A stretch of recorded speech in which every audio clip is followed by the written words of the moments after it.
Hi, cuties. I'm Lanikia, and today you're watching what happened on the Soaps edition, the Young and the Restless edition. Today is Monday, August the 1st, 2022. All right, guys, it's a new week and a new month of soaps. Let's get right into this. I'm not going to hold you long. On a scale of 1 to 10, this was about a 7. It might have been a 6.5, honestly. So we see Faith and Sharon talk, and they're just concerned about Tessa. She's coming home from her surgery, and they just hope everything goes well for her. So we see Tessa and Mariah come in, and Tessa is on complete vocal rest. She's not even supposed to cough or clear her throat, nothing. But she's feeling optimistic. They're all just hopeful that everything goes well with her vocal. They give her things to help her communicate, like a voice box that she could type whatever she's thinking. They give her all of that and a board and everything so she could still be able to communicate with them. And just they tell her just to take it easy.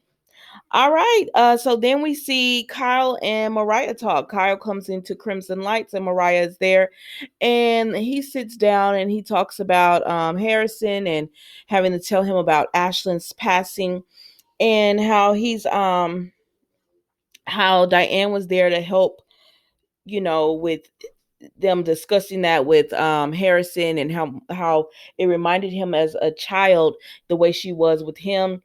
And Mariah just says it sounds like you're giving Diane another chance or welcoming her in. And Mariah is still skeptical, but she is a friend, so she doesn't want to discouraged this man from having a relationship with his mother. But she is still skeptical of Diane, but she's a friend, so that is what it is. So then we see Amanda and Devon, and they are back from Virginia, and they are just talking about how she feels that her mom blames her for Sutton, and he says, I don't get that at all, or whatever. He says, your mom loves you, and she does not blame you for Sutton, everything that happened to Sutton. Everything's fine, and if you felt that way, then we should go back, because I promise you that's not the way she feels. And she's just saying that you know Imani, is there and they got it, and she doesn't want to be in the way. But Devon says, I don't think you're in the way. I think your mom cherishes the time she gets to spend with you, and she enjoys it. So that's pretty much it. He's just comforting her and telling her, I'm gonna take care of you, because when you were there, you was taking care of everyone, and not really looking after yourself. So we see Elena has made it back from Hawaii, her conference with Nate, and she talks about how comforting and how much she enjoyed just being able to be at this conference and give her opinions, and she wasn't so overwhelmed with everything from MedMD and all the Ask MD and everything that she has going on. She was able to go to the conference and be respected, and it was she had a nice time. And so I don't know if they're going to do a career move or change with Elena, but they've been doing it everywhere on this show. So I would not be surprised. So anyways, Nate ends up leaving a document on Lily's desk and everything. And he and Elena go in and, go off on a break and enjoy. So then we see, excuse me, guys. So then we see that Devon makes it home. I mean, is in the office, and he says, Lily, where are you? Billy, Nate, everyone's gone. I'm the only one holding down the front. He's joking, but I don't think he is. I think, how you joke, but a part of you is serious. So Lily tells him to look on her desk for something, and when he looks on her desk, he sees the file that Nate had on there. And then at that point, Nate comes in and he's like, what is this? And he says, because it was some singer, and Nate booked him for a festival because he had spoken to Devon about it, and Devon said, I booked him for something else. And he was like, and so now Devon is upset because he's like, Nate, you did this again, like you're booking something else, and I never gave you the approval. And Nate said, we talked about this. He said, yeah. And so Devon is like, and I at this point I'm just saying, I don't know how they're going to work this out, because Devon seems really irritated with Nate. And I think back to when they had their lunch and a reporter was talking to Nate and he talked about having to switch up his career. And Devon is the reason he had to switch up his career.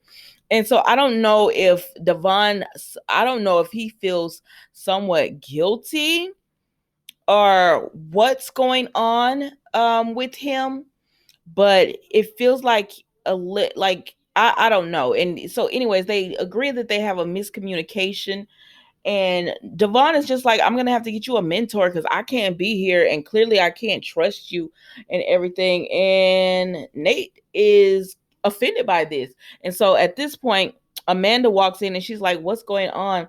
And Nate's like, "No, everything is fine." And he asks Amanda, "Were you able to get Elena out of the? Can you look at getting Elena out of the contract or whatever?"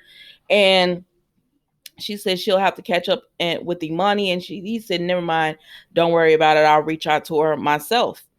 And so he leaves, and then when he leaves, Nate texts Imani. So while he texting Imani, Elena is like making a heart shaped and everything.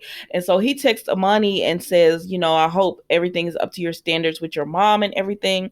And she says, thank you for reaching out. Can we talk? And so he talks to her and she tells him, it's so good to hear your voice. And he said, it's good to hear your voice too. And I said, this is a mess.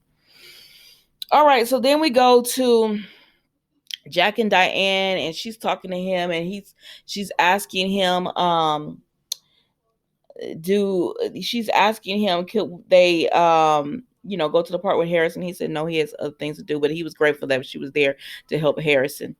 So then Summer and Phyllis talk, and when Summer and Phyllis talk, they're just having they're having a conversation, and Phyllis says that she's glad that Harrison took everything okay, and then Summer tells her they hadn't even really got to the part about Diane. They were really just talking, and then Diane comes up and she says, "Can I interrupt?" And well, they were actually talking about Jack and everything with them. And speaking of that, they were talking about Jack and everything going on with Phyllis and Jack, and Summer was just like, Jack deserves to be happy. And I'm like, I don't care what anyone says. Summer, like, completely, how some people get married into a family and they completely like just love that family so much and they kind of forget about their other family. Like, we don't even see Summer with the Newmans or Phyllis. We don't really see her with them. She's always about the Abbotts. And it proved a point because she's like, Jack deserves to be happy and stuff. I'm like, girl, you can't say anything about your mom either. Like, your mom, even if you want Jack to be happy, you could tell your mom, I want you to be happy too. Maybe Jack isn't the one. Like, do you get what I'm saying? But anyways, I don't know. But anyways, Diane comes up and she's like, sorry to interrupt. And Phyllis is like, we're having a private conversation. Why do you have to interrupt this? And it really was a private conversation. But Diane says, Summer was like, I'm sorry, Diane, what my mom meant to say is, and she said, no, everybody knew this truth was everybody, but Phyllis knew this truth. But you, Summer, knew this truth was fake. Everybody in the family knew. And so they argue and they're getting into it, and everything. And then Jack comes up and he says, Harrison is right there. Do you not see him? And Phyllis was like, no, I didn't see him. And everything. And so I don't know, y'all. I'm gonna be quite honest with you. I'm bored with this Diane whole storyline.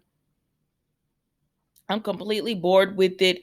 Nothing's coming of it except for them making Phyllis just except for them just making Phyllis seems like the irrational one and everything. And I'm tired of it. So yeah, that's pretty much it with that. So then Jack and Phyllis talk, and she tells him, you've given Diane the benefit of doubt about everything, and I get no like you can't give me any leeway. Like, you've given her the benefit of doubt and I get no leeway or anything from you.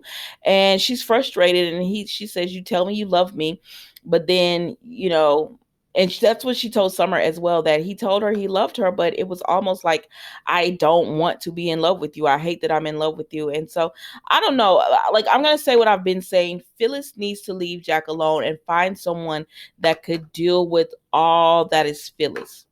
That's all. She really just needs to do that. Find someone that can deal with everything Phyllis, and just leave Jack alone, because he's not the one.